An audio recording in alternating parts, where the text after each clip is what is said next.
we will be focusing, or today's class will be focused on verse number 8. Got that right? Yeah. So, Prabhu, what we can do is we can read from 2 to 8 because last week we were giving class on text 1. Okay. Yeah.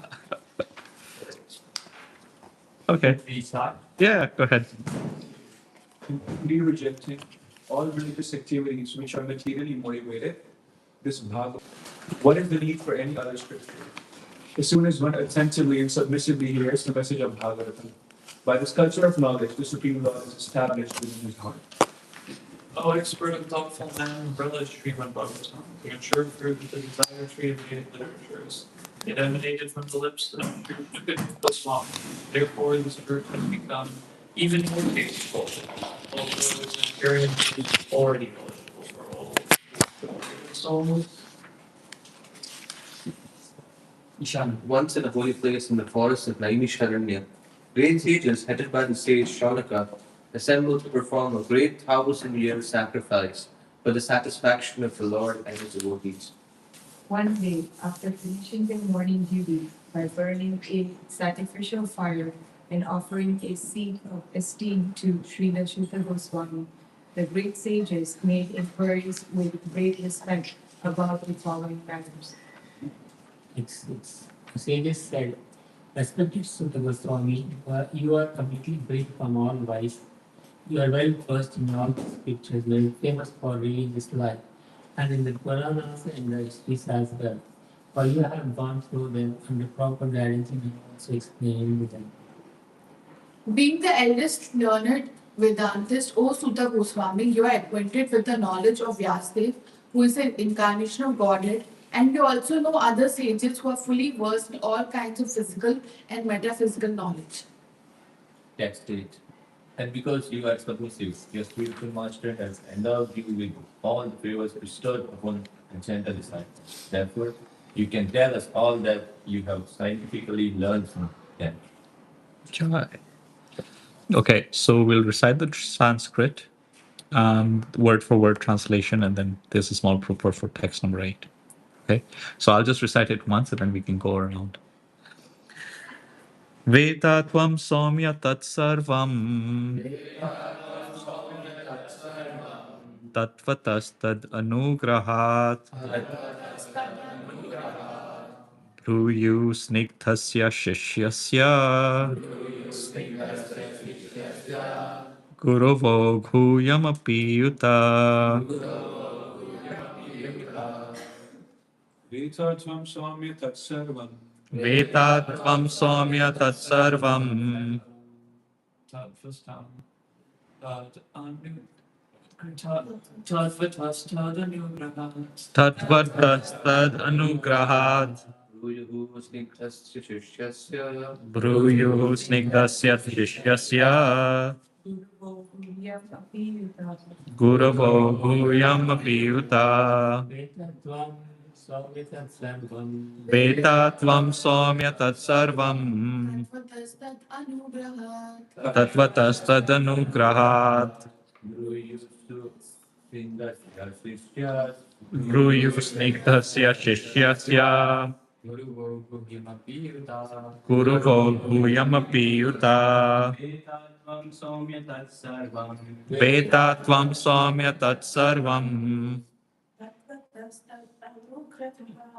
Tatvatastad anugrahat Bruyuh snigdasya shishyasya Guruvo bhuyam apiyuta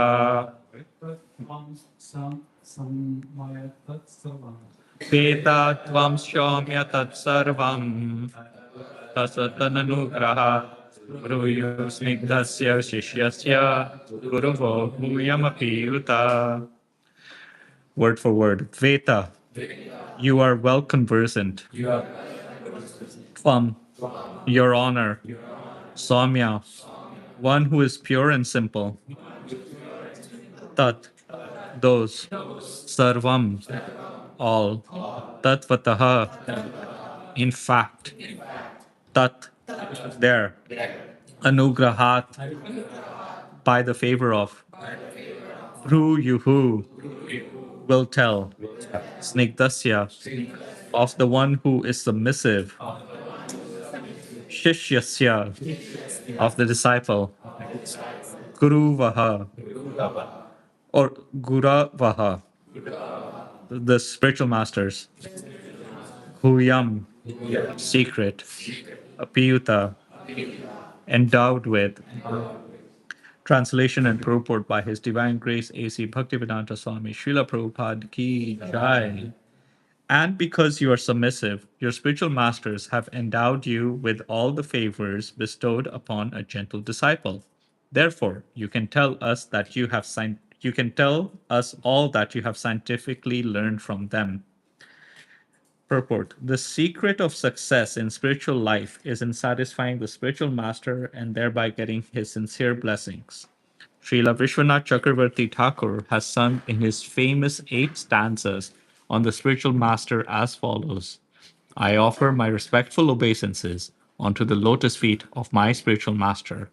Only by his satisfaction can one please the Supreme Personality of Godhead, and when he is dissatisfied, there is only havoc on the path of spiritual realization. It is essential, therefore, that a disciple be very much obedient and submissive to the bona fide spiritual master.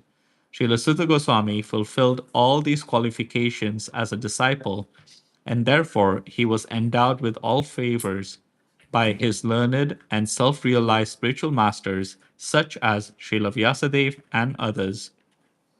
The sages of Naimisharanya were confident that Srila Sutta Goswami was bona fide. Therefore, they were anxious to hear from him. Jai. Okay. Is there any way I could share my slide on here? Yes. Um, Screen share. yeah. It says MacBook. It says MacBook Air. It doesn't give me street TV. For some reason.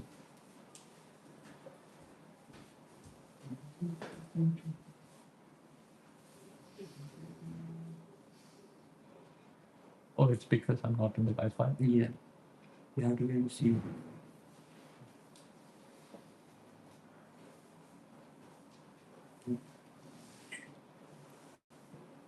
Sorry, Prabhu. Is it connected to the ladies' hostel Wi-Fi? I just connected it.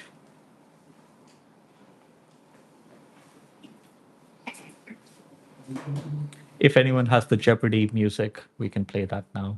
Do do do do do do do do do do do do do do do. Hare Hare, Hare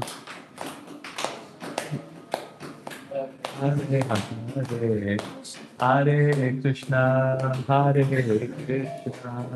It's not correct. Hare Krishna.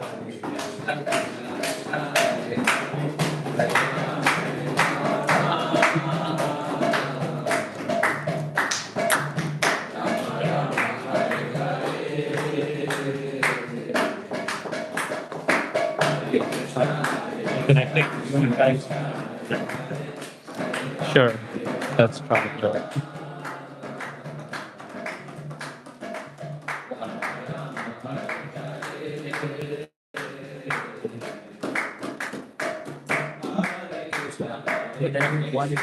That's okay. I try just one thing. If it doesn't Okay. Hare Rama, Hare Rama, Ram Rama, Hare Hare, Hare Krishna, Hare Krishna, Krishna Krishna, Hare Hare, Hare Rama, Hare Rama, Rama Rama, Hare Hare. Hare Hare Krishna, Krishna Krishna, Hare. Does it work? Okay, that's fine.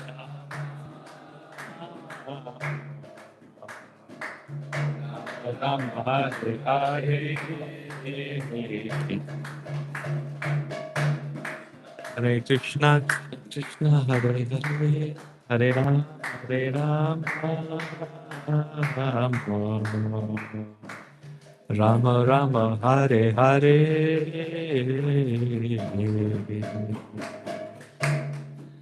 Okay, apologies, Prabhus. I I'm laughing because this morning I woke up at like uh, I woke up at like 5 and I designed the deck because I wanted to show the deck. Oh, you can show the deck? Okay. But then, of course, it didn't happen. Anyways, we'll get started. So, it's 1, 2, 3, 4.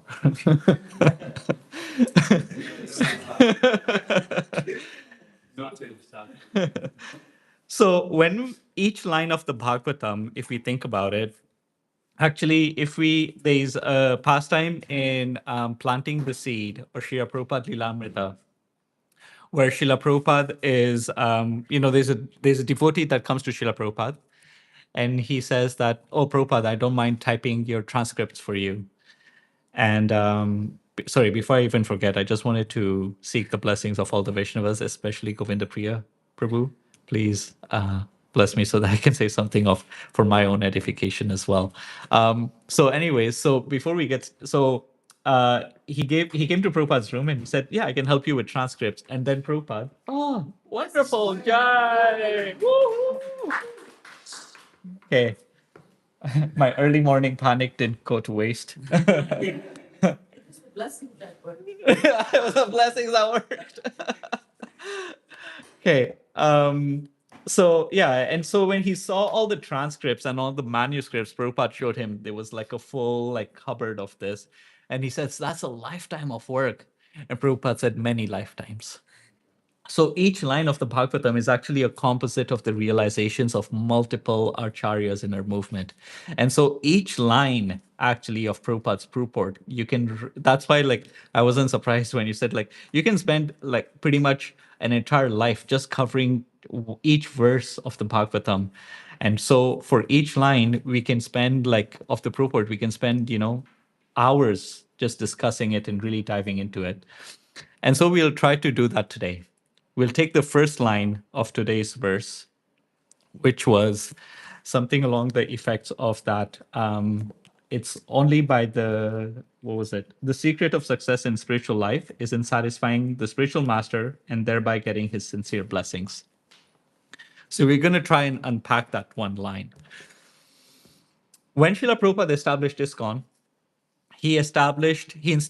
specifically instituted the morning program. And interestingly, the details of these programs, the prayers that we sing and, the timings even, they differ a little bit from Gaudiya Math, which was the organization that Prabhupada's spiritual master had established, Bhaktisiddhanta Saraswati. For instance, during Mangalarti in Gaudiya Math, a different prayer is sang. In ISKCON, we sing a prayer known as the Guru Vastakam by Vishwanath Chakravarti Thakur, which explicitly glorifies the spiritual master. And not only that, but if we actually see the entire morning program, right? We have Mangalarti, Shingadev prayers, Tulsi prayers, Japa and the Darshanarti, and then Guru Puja. Prabhupada also established Guru Puja as a standard ISKCON practice in Mumbai in 1974. And so if you look at the standard ISKCON morning program, out of the 5 prayers that we sing, 2 of them are focused on the Guru, on the spiritual master. In fact, think about it. When we wake up in the morning, we greet the deities, and the first 8 set of verses, I think 8 or 7 verses that come are specific glorification of the spiritual master, right? Not Krishna. Has anyone wondered why this is? Why is so much emphasis put on the spiritual master in this tradition? I mean, Krishna standing there, we opened up the curtains and we sing Vande Guru Sri Charanara Vrinda. I offer my humble obeisances, my respectful obeisances onto the lotus feet of our spiritual master. Right? A newcomer who comes into ISKCON, this new spiritual seeker, they might be a bit surprised. Why do you worship Guru so much? Why do you put Guru on such a pedestal? Why do he's, in our case, Prabhupada, you can say he's but a man. He's not God. He's not Krishna. So why do you worship him so much? In fact, in 1956, in Back to Godhead, Prabhupada published a essay and an article, and in that he wrote all the prerequisites required to go back home, back to Godhead. And the first point was that one needs the blessings of the spiritual master. One needs to accept the lotus feet of the spiritual master. So this brings us back to the core question that we're going to discuss today. Why do Hare Krishnas or ISKCON movement place such an emphasis on Guru and or place the spiritual master on such a pedestal? So let's unpack this, right? Someone asking this question, they're really thinking to understand God as a whole, right? They're trying to they're trying to start on a spiritual path. They're trying to refine their Krishna consciousness or some level of spirituality. And so they want to unravel the mystery of who we are, who God is, and what is our relationship with Him, right? If you think about this, this is a very difficult endeavor, very ardent very arduous and deep endeavor. It requires um, a lot of effort, right? So let's actually go and let's go a little bit more deeper into this. When you want to try and understand anything in this world, to become a subject matter expert, usually the degree that is conferred to be classified as a subject matter expert on a topic is a PhD. A PhD, on average, takes about 10 to 15 years to get. And after the PhD, the one thing that all PhDs have told me is that after a PhD, we realize how little we actually know. They go into so much detail to realize that there's so much more to still uncover. And the higher you go up, the more specific your knowledge becomes, right? So to get a PhD on one small topic in this one planet, which is part of one universe, takes about 10 to 15 years. Imagine if you were to get a PhD on all topics in the world, just in this world, right? So that would be like 50, it would take a lifetime. Now imagine if you want to get an understanding of another planet, still like Earth. Let's say you want to go get a PhD on the moon or on the moon, how much time that would take, right? And then think about the entire vast universe, how long it would take to become a subject matter expert on all aspects of the universe. Or let's say the galaxy, Milky Way galaxy, then the universe. And then after, if once you have eventually, after I don't know how many years, gotten a PhD in all matters of the universe, that is just one of the unlimited universes that make up the material world. And the material world is only 1/4 of the total creation. So, and God is even greater than that. So, to become a subject matter expert on God, to understand God really, to understand our position and our relationship to Him, it's not even possible, even in hundreds of lifetimes. Okay. And even if you somehow get the evidence and you understand God and you get your PhD, getting a understanding a topic requires brain power. God, by definition, is someone beyond a human capacity to understand. So, how can you understand something that is by definition beyond your understanding? It's not possible, right? So then the question, so I was, when I was preparing this, I was like, so if I have no prerequisites to understand God, how am I going to become Krishna conscious?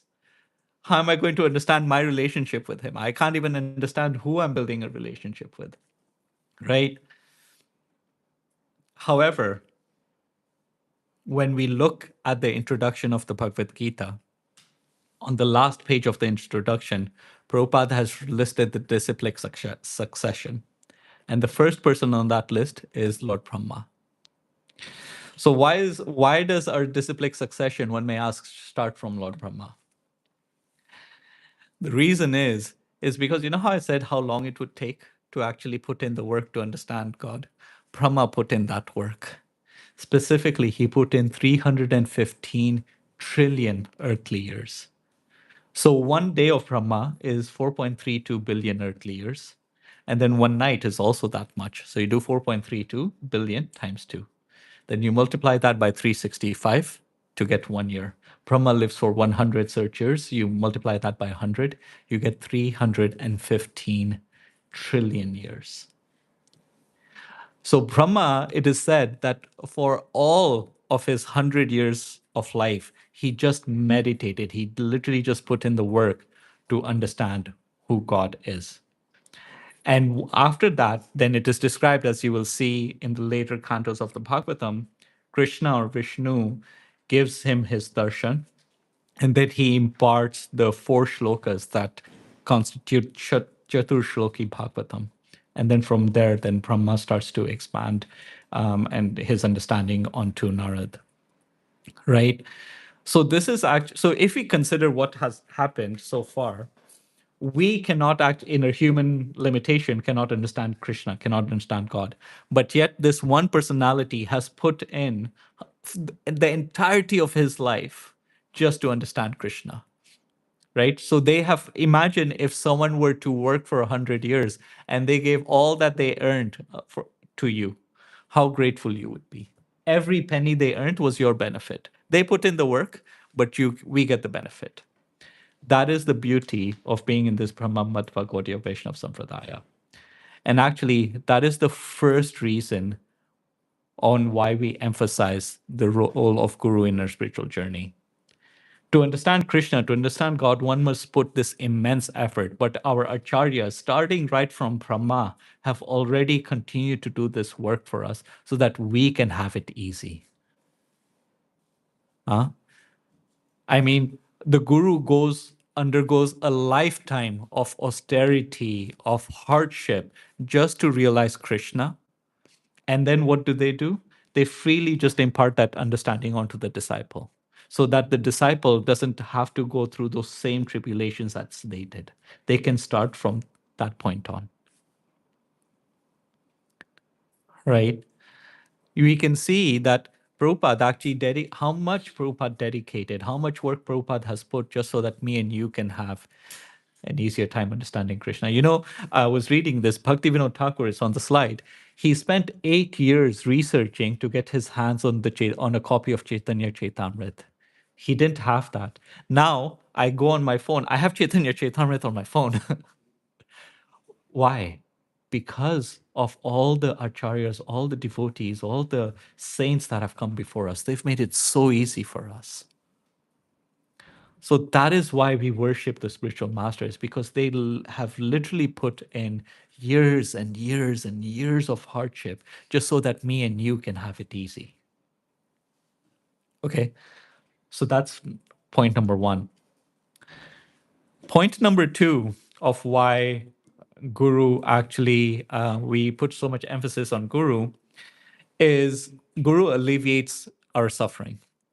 So if we understand, you know, acharyas have put in all this work, have put in all this knowledge, what's the impact of this knowledge on a day-to-day life of a sadhaka, right? What impact does it have?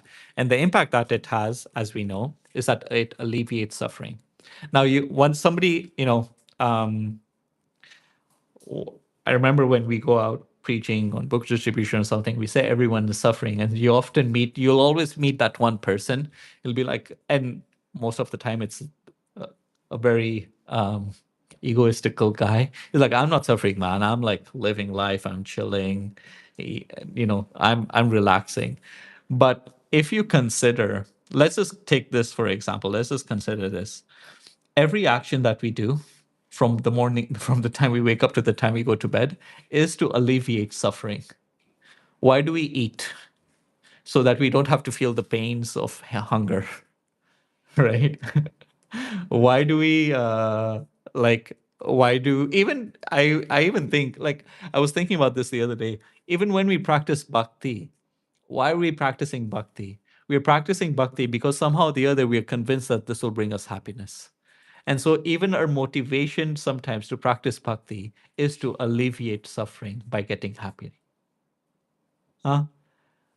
So you see that every motivation, like almost the motivation to every one of our activities, is to alleviate suffering. And now Guru holds the knowledge on how to alleviate that from the root cause. See, the root cause of suffering is, Prabhupada explains, is that we have forgotten who we are and our relationship with Krishna, right? We've forgotten our spiritual nature, and as a result, we have lost our relationship to Krishna, and in a way, forgotten the true essence of our relationship to Krishna. Now, Guru holds the knowledge of Krishna, as we said. Guru holds the knowledge of that relationship. And so when he imparts that knowledge to us, and when we understand and realize that knowledge, then by definition, suffering stops, because now we've understood who God is and our relationship to him. It's just logic. It stops, right? Now you may say, Prabhu, but that's a year, that's a lifetime of work to understand who we are, who God is, and our relationship with him. So this is the long game. But I'm suffering right now. I'm hungry right now. I am going through so much anxiety right now because of so many different factors. So how does Guru alleviate suffering right now? Right? The long game is that eventually the root cause of suffering is addressed, but in the short term, how is Guru alleviate suffering now? And this is actually very interesting. If we understand, if we read the Bhagavatam, if we read the various scriptures, we'll realize that Guru is also imparting knowledge on how to alleviate suffering in the short term. The whole point of suffering, if you think about it, the reason why people often hit their breaking point is not because the amount of suffering that they receive, if you really think about it. It's because they can't make sense of why they're suffering so much. If there's a purpose or an understanding behind why a person is suffering, then they can actually tolerate that suffering for a lot longer. Think about your average gym bro or gym goer, right? They go, Prabhu's, I tried, I'm trying to hit the gym 4 days a week, and it is a struggle, right? The amount you have to subject your body to, your diet, even just mentally, you have to like push yourself to go. And there are people going 6 days a week, 7 days a week, putting their body through like another version of hell. But at the end of the day, they actually are like, no, we're driven to do it. Why? Because they understand that our suffering has a purpose. It there's a point to why we are putting ourselves through this. On Thursday, we just fasted until like I think dusk was like 8:59 p.m. Right? There were devotees around the world fasting from like water, fasting from food, any sort of completely nirjal. Why are they subjecting themselves to so much austerity and suffering in one sense? Is because they have a purpose. They understand that yes, I'm doing this because today is a day of austerity, right? You tell anyone on the street that, hey, I don't, Prabhupada made it easy. He said you just fast from grains on Ekadashi. But before Prabhupada, Ekadashi standard was nirjal. Every Ekadashi, don't drink or eat, right? He made it easy for us. If you go and tell anyone on the street, twice in a month, I just don't eat. I don't drink water. I don't eat. And if you read the pastimes of how Ekadashi was established, the devotees were not even sleeping. You're doing this twice a month. Someone on the street will say you're crazy, man. Like it's okay.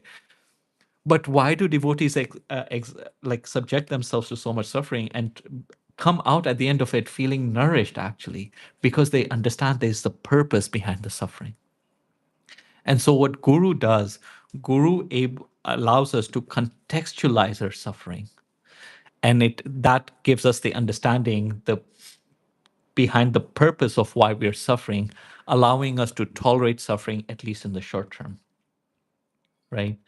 If we look at and when a sadhaka, when a devotee really understands this at their core, then they almost get to a point like Kunti Devi did, where she actually prayed for suffering because she understands that the purpose behind my suffering is actually to allow me to remember Krishna more. And so, if my suffering is allowing me to is a catalyst for me to practice my spiritual life, or is a catalyst for me to deepen my spiritual life, then of course I'm going to ask for that again and again and again. Of course, we shouldn't imitate, but I'm just saying that by imparting this or by contextualizing suffering, this can be the effect. It can actually not only allow us to tolerate suffering in the short term, but also allow us to almost see suffering as a catalyst to our spiritual growth. Okay? So that's point number two. Point number one is Guru puts in the work for us, makes it easy. Point number two was Guru allows to alleviate suffering in the long term and the short term. Okay. Now, and this is just that. I forgot I had this slide, but this is that, right? Short term relief and long term. Now, if someone does this for you, what is the natural predisposition in your heart that comes out? Gratitude, reverence, respect. But you think that this personality, they've gone through so much trials and tribulations just for my benefit. And not only that, then whatever I'm struggling with right now, they're giving me knowledge by which I stop suffering at the like I stop suffering holistically. Like they just address the root cause of my suffering altogether. Of course, then to such a personality, you'd just be like incredibly grateful, incredibly respectful. You'd give your honor, right? You naturally, yeah, we pay obeisances. And the other thing I would actually say that, even at least I'll speak for myself, when we think about what Srila Prabhupada has done for us, then of course we are like, no, we want to, twice a day is too little. We want to actually worship him again and again and again, just because of what everyone seated in this room is only here because of that one person. We celebrated Nrsimha Chaturdasi recently, and I was just appreciating. I was like, I was thanking Lord Nrsimhadev that, my dear Lord, thank you so much for appearing, because reading about your pastimes, reading about how you protect your devotees, it provides the heart so much relief. If you hadn't appeared, then imagine your life without having known about the appearance of Nrsimhadev. There would be so much that we'd be missing. But that is Nrsimhadev.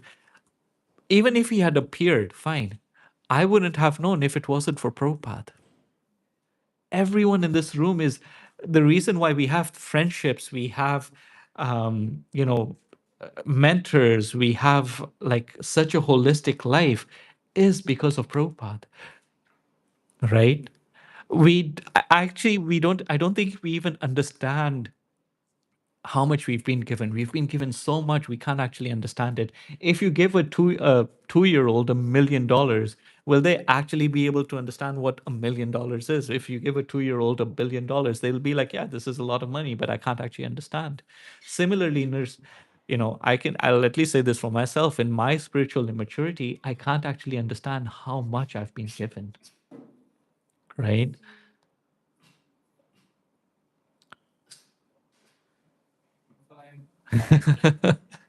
That's okay. Water just went down the wrong hole. It's fine. And so naturally, when we go in front of Srila Prabhupada, what will come out of our hearts? Just absolute humility and reverence, and we'll just want to put our head down at his lotus feet. But the gift that the Guru gives does not stop there. The act of offering obeisances to Guru, to Srila Prabhupada, it holds even a deeper significance. So it is said that whenever we bow down, whenever we perform arti, we offer flowers to Prabhupada every day. Whenever we humble ourselves before the spiritual master, we are actually receiving another gift. And that gift is the jewel of humility. Humility, simply put, means not being anxious to be honored by others, which means that I do not do activities, or I do not do activities, or I do not, I'm not motivated by getting recognized by others, right? My real, now, I will say this is a very, like, if we really consider what humility is, it's a tall order. I remember early in my spiritual life, anytime there would be a festival, I would make sure I keep Nirjal. I would be so driven to keep Nirjal at every festival. And my motivation externally was like, wow, he's so driven. He's so pakka on trying to keep his fast. My real motivation was if I'm walking around in the temple, someone to ask me, Prabhu, you should have some water. Prabhu, you should eat something. So I can be like, no, no, Prabhu, I'm keeping Nirjal. But you're not keeping Nirjal? Right? And or sometimes you would act overly humble just to fish for compliments. Oh, Prabhu, I'm the most fallen. I mean, you talk about fallen, Prabhu, you have no idea how fallen I am. Like, right? It's all a show. That the whole motivation for doing our activities is driven so that other people can recognize us for what we're doing, right? And now you take this mind, this consciousness, and and Guru sees that how is this person going to develop humility? And the reason why humility is so important is this is the one jewel that attracts Krishna. We know from Shastra that this is the one jewel that really attracts Krishna in her life. So Guru is thinking, how is Krishna gonna come if this person continues to act in this way? Right? And so what Guru does is he understands that, okay, I'm dealing with someone who only wants to be recognized, does not want to give anyone else recognition. So I'm going to appear in their life, show them, hopefully they can recognize the, the wisdom that I'm giving, and how the spiritual gift that I'm giving them. And in this way, hopefully, naturally from their heart, reverence and respect can flow towards me, right? So Guru recognizes that this person has no hope in developing humility. So they make an appearance in her life. When they make an appearance in her life, like Srila Prabhupada did, we naturally recognize what they've done for us. And so naturally our humility flows from our heart. We are like, at least to our spiritual master, at least to Srila Prabhupada, we're going to bow down, we're going to offer respect, we're going to offer reverence. And this actually starts the journey of developing humility, right? Bhaktisiddhanta Saraswati Thakur, he famously said, don't try to see Krishna, serve in such a way so that Krishna wants to see you. Right? So offering obeisances to Guru is literally the start of our journey in developing that jewel called humility that will eventually bring Krishna into our life. Right? Now, that's again, this is a very one-sided deal. You may say that, fine, we're offering humility. Someone may say, this is a very nice way you're packaging this. Guru is, we're offering obeisances to Guru, and Guru is actually giving us humility. Oh, this is a very nice way to justify why we should pray to Prabhupada twice a day, why we should offer respects to our spiritual masters, why we should, give them all this on reference. It's a very nice way to package it. But actually, there's something even deeper going on, right? So, when Prabhupada was physically present on this planet, devotees came to him and they said that we want to install your murtis. So the murti that you see upstairs, that was established in ISKCON even when Prabhupada was present. And Prabhupada said, yeah, this is very nice. He said, we'll do arti, we'll do worship. And Prabhupada's like, okay, all right, fine. Some South Indian Brahmins had come to Hyderabad, ISKCON, to just visit the temple.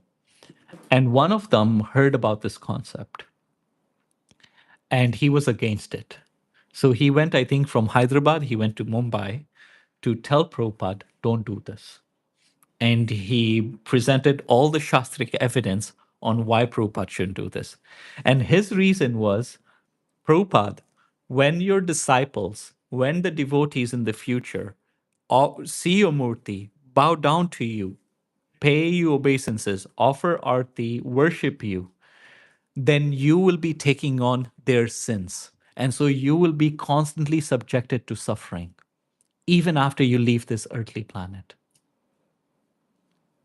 So the Brahmana is against this. This devotee who's come to Prabhupada is against this because it would mean that Prabhupada would constantly be suffering because we are offering obeisances, we are offering arti.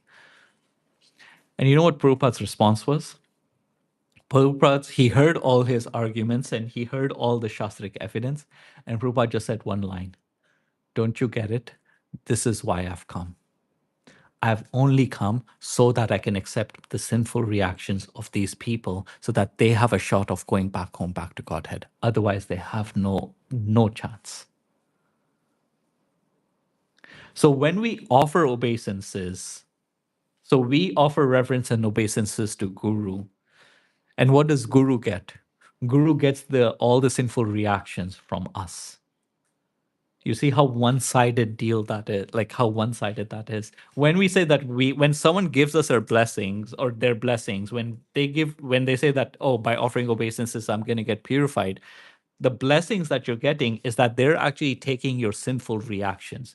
You're getting purified because they're taking your sinful reactions voluntarily, right? And this way you can see how the disciple, by the act of offering obeisances, because of what the guru has done, out of natural respect and reverence from them, gets to develop humility, or gets started on developing humility, and gets their sinful reactions taken and transferred onto the guru. How merciful can someone be? Would any one of you take a student debt from somebody else? Nobody. If I were to come and tell you, I have 300,000 of student debt, please, Ishan Prabhu, please take some. You'll be like, bro, I have my own. Right? Guru is saying, let alone all your sinful reactions that you've done, you give it to me, I'll take. I was listening to a class, and there was I was listening to a class, and the devotee had said that he had written this letter to Prabhupada, and he was offering it to Prabhupada Murti during Guru Puja, and he was really like crying and really deeply emotional when saying that, Prabhupada, why did you have to suffer so much, when he was reading the Lilamrit. And Prabhupada said that, what do you mean I had to? He appeared in his dream, and Prabhupada in his dream said, what do you mean I had to? I am still suffering now because everyone around the world is coming. Everyone that's coming into an ISKCON temple is offering obeisances, is offering worship. And so Prabhupada is still taking their sinful reactions. He's serving, this is what someone may say, he's serving beyond his grave even. Right? It's incredible. And so this is the third reason, is that the very act of offering obeisances to the Guru allows us to develop humility as well, which then attracts Krishna. And so to summarize, we began this discussion asking the question, why is the spiritual master so revered in the Hare Krishna movement? It's one, because he's put in, it's the fruits of his labor, the lifetime of austerity that they have done, we get to be the benefit, and they give that benefit to us, no strings attached. Right? Second, the Guru alleviates and eradicates our suffering, both in the short and long term. And third, the Guru gives us a very practical and natural method to develop humility by allowing us to worship him, by allowing us to offer obeisances unto him. And he takes their sinful reactions in the process. Okay. If you want to remember all that I've said in this class, It's very easy. If you want to keep this at the forefront of your mind tomorrow, it's very easy. You just have to remember the first verse that we sing in the morning every day. The first verse of the Guru Vastakam has all these 3 points included, right? The first verse of the Guru Vastakam in Sanskrit is Samsara Dava Nalalidha Loka Karuna Ghana Ghanatvam Praptasya Kalyana Gurnarna Vasha Vande Guru Shri Charanara Vrinda. The English translation is as follows. The spiritual master is receiving benediction from the ocean of mercy. Just as a cloud pours water on a forest fire to extinguish it, so the spiritual master delivers the materially afflicted world by extinguishing the blazing fire of material existence. I offer my respectful obeisances onto the lotus feet of such a spiritual master who is an ocean of auspicious qualities. The first point was the spiritual master has done the work, has gotten the knowledge, and he's giving it to us. When the first line, the spiritual master is receiving benediction from the ocean of mercy, is the guru has undergone a lifetime of austerity to receive this benediction, the empowerment to distribute Krishna's mercy to the world. And so it's entirely because of their lifetime of dedicated bhakti that you and I know Krishna. So the first line is they're receiving mercy. And so the first point was that Guru has done the work to receive the mercy and then he's giving it to us. Okay, that's the first line. Second line is just as a cloud pours water on a forest fire to extinguish it, so the spiritual master delivers the materially afflicted world by extinguishing the blazing fire of material existence. Has anyone seen a firefly or a moth next to a fire? You have. What does the moth do when it gets next to the fire? It tries to go into the fire, yeah? Yeah. And then it burns and finishes. Right. So the material world is compared to a fire, and we are compared to like a moth. The fire is dangerous to us, it will burn us. And yet we are attracted, just as a moth is attracted by the light, the jiva, the conditioned soul, is attracted to enter the fire. But as it enters the fire, what happens? It starts to burn. And so we are all burning in this material suffering. How can one stop the moth from entering the fire? They can either swat the moth away, which will hurt the moth because you're swatting it away, but the moth will come back because the moth is so determined that, no, I must touch the fire, right? Or you can, I don't know, try to shield the fire in some way, but the moth again will be persistent. I want to get in, I want to get in, I want to get in. Another very ingenious way to prevent the moth from entering the fire is just put out the fire entirely, right? Yeah, this is what the guru is doing. We are the moth. We want to enter, enter, enter. But spiritual master is saying that, no, let me just extinguish the fire altogether. Let me just take away your material suffering altogether so you don't have to get burnt. So that was the second point. Guru takes away material suffering. And the third point is the third line. I offer my respectful obeisances onto the lotus feet of such a spiritual master who is an ocean of auspicious qualities. And so finally, the third point is we are given this opportunity to offer our obeisances to the spiritual master so that we can develop humility, so that we can actually get purified. So just like Vishwanath Chakravarti Thakur, you should understand when our acharyas write these bhajans, it's not just poetry, it's based on really deep realization. And so right from the third, just the first verse of the Gurvastakam, it automatically details all the reasons why the spiritual master should be reverent, should be honored, should be respected. It's just all these three. It's laid out in the first verse of the Gurvastakam altogether. In conclusion, this was the slide there. And this is the conclusion. Satisfaction of the spiritual master, worship of the spiritual master is not a ritual. It's actually based on deep understanding and actually deep realization of what they're offering us. shouldn't actually be a ritual. It should be, it's actually based on reflection, and it's based on understanding of how we got here and why we got here.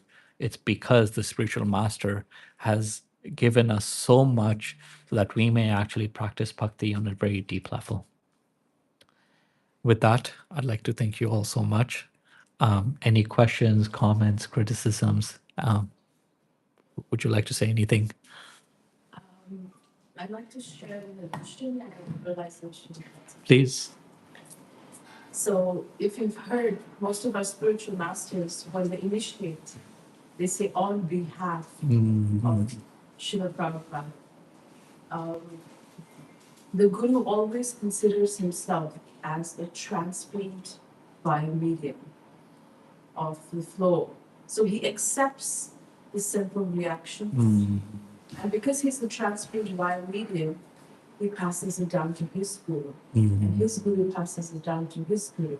And all the way to Krishna, where actually Krishna absorbs everything. So the Guru's responsibility is to be a transparent via medium of his Guru's mercy. And the specific succession is what gives us the strength to continue. And I was always curious, that how does one become, like I've heard in so many lectures, you become the servant of the servant of the servant, and you realize Krishna there. I was like, how is that possible? That if you keep going further away, how is that even going to work? And until I had this real desire of learning photography. And I took some photography courses. I'm there with my camera and all kinds of lenses. And I was just taking a picture of Radha Vrindavan Chandra. And I put in one lens, it was still further away. I put in another lens and another lens, and he kept getting closer. And I was thinking, that's it. That's how you get closer to Krishna, is becoming the servant Servant of the servant of the servant. servant. And as many servants you have in between Krishna and you, The closer you get are. Jai. and yeah. Thank you so much. Yeah. Thank you. That was amazing. I'm gonna steal that analogy. It's not stolen. Any other questions, comments? Yes. We mentioned that even the purpose of our suffering or austerity that we take on really is to think of Krishna more.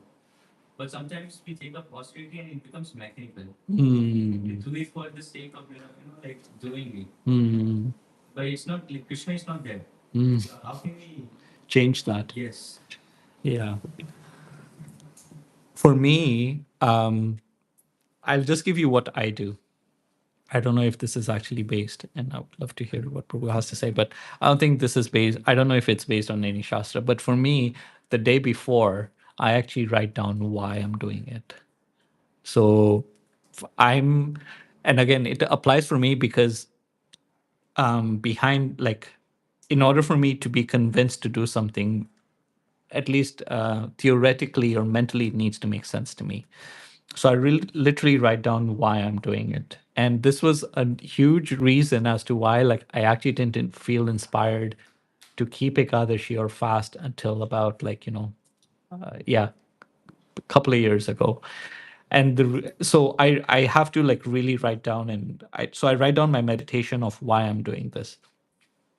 Having that on the next morning when I wake up, I read that, and usually then now it's gotten to a point where as long as I've written it down, it stays with me all the way through till the end. Initially, it is going to be mechanical because we are still practicing sadhana bhakti rather than raganuga bhakti, right? Sadhana bhakti is that it's a practice. You have to sort of go through the motions, and then eventually it sort of gets to a point where it's spontaneous. But in the beginning, yeah, it may feel mechanical, but one step that we can take is really understanding why you're doing it or the purpose behind it, and really make that your focus. It'll be very specific to you, right? For example, for me, one thing that I heard was, when we fast, the reason why you're fasting is really so that you can have that extra time to think about Krishna. And when you do get into a state where you're just like, I really can't do it, you have the opportunity to pray to Krishna for that empowerment. So in a way, like, and I mean, yeah, on Thursday, there were so many times I was just like, Nrsimhadev, just please help me, right? But even like, eventually it gets to a point where you're really just relying on Nrsimhadev, and and you also start to understand, at least for me, one of my realizations on Thursday was you just start to understand, dude, I'm so dependent on, like, my bhakti is so dependent on, like, so simple things like having food in my stomach. Like, what to speak when a big calamity happens in my life? Will I actually be able to chant my rounds then? If I can't even chant my rounds when I'm hungry, you know? So it also helps you, like, it's also a reality check. But then I'm like, but if I can chant my rounds well, even when I'm hungry, then I'm one step closer to being able to chant my rounds when there's other stuff going on in my life, right?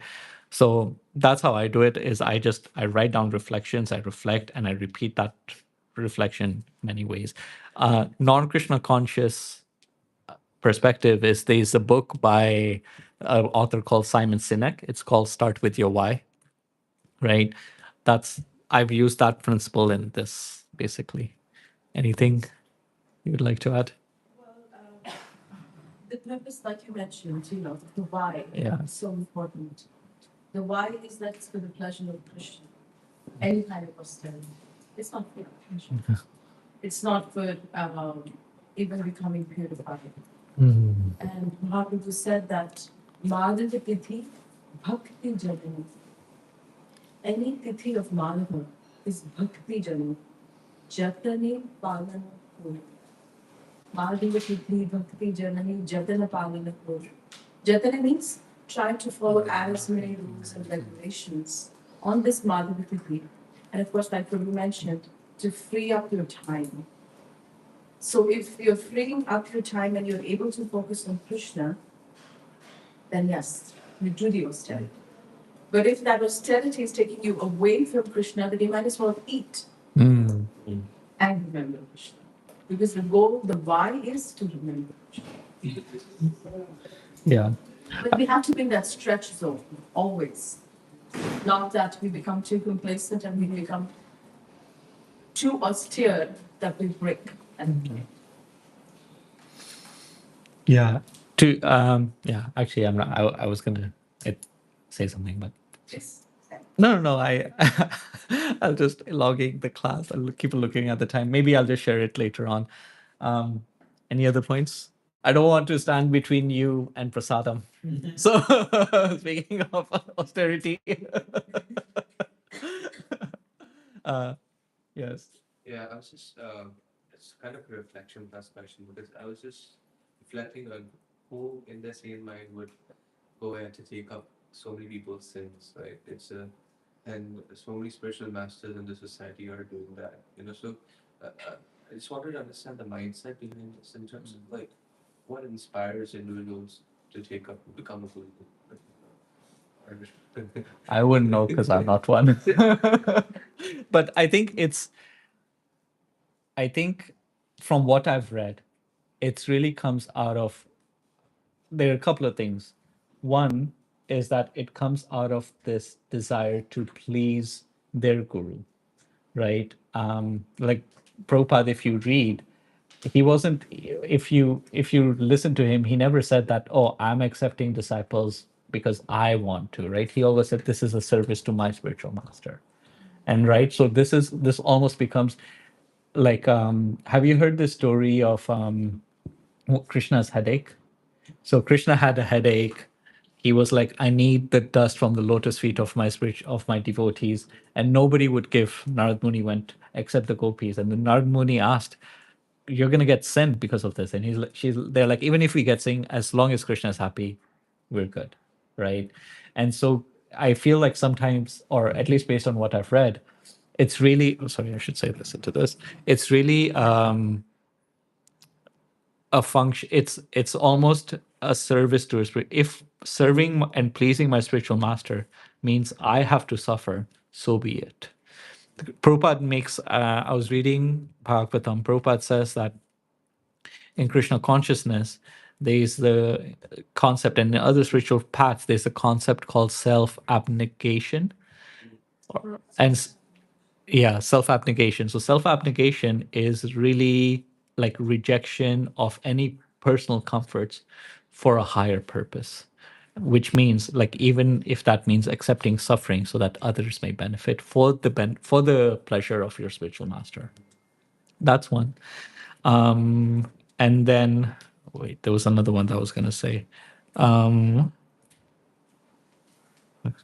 and then the other point is what Prabhupada mentions in Bhagavad Gita chapter 1. He mentions it at a few places. He says that when a pure devotee has naturally a lot of compassion for everyone, for the living entities, like Arjuna had. And so one of the ways that compassion comes about is that if they are all like Prabhupada said when he arrived at Boston Pier, that they're all suffering. He saw how much suffering there were. So as a way to alleviate that suffering, if a pure devotee thinks that if I have to take some of theirs, if I have to take their suffering so that they can be happy or they don't suffer, fine. But that's again born out of compassion, right? So those are the two, at least based on what I have read, that I would say. But again, if there's anything else to add. I think we shouldn't give them the side. But you very appropriately said. And of course, in addition, a guru is always the transparent via medium. And when we say the guru accepts the simple reaction of a sincere disciple, sincere is the conditions applied, you know. Doesn't mean that after you take your vows, you can continue to force it and then you will go reaction. No. To the point, he gives you a clean slate to work with. And your responsibility is the guru is a guru till the time you are his disciple. And that's one crucial aspect. And the aspect that the guru also continues to remain a disciple of his. There's so much emphasis on the Guru Parampara because all the time you have to understand that we are only a via medium, which of course the Ritvik took it totally out of context and made, when Prabhupada said we are only a Ritvik, we're a via medium of our Guru, who and then directly connects to Krishna. And Krishna can absorb any amount of sin. Nothing affects him. So yes, and definitely the mood of compassion has to be there. Vasudev that also express this desire. Let me take the sinful reaction of all living entities so that they have a clean slate to now make the choice to progress in spiritual life. So the reverence for Guru is the foundation of our Krishna consciousness, with the understanding that we remain sincere disciples. Always see the little conditions in that. Yes. No. I think that's it.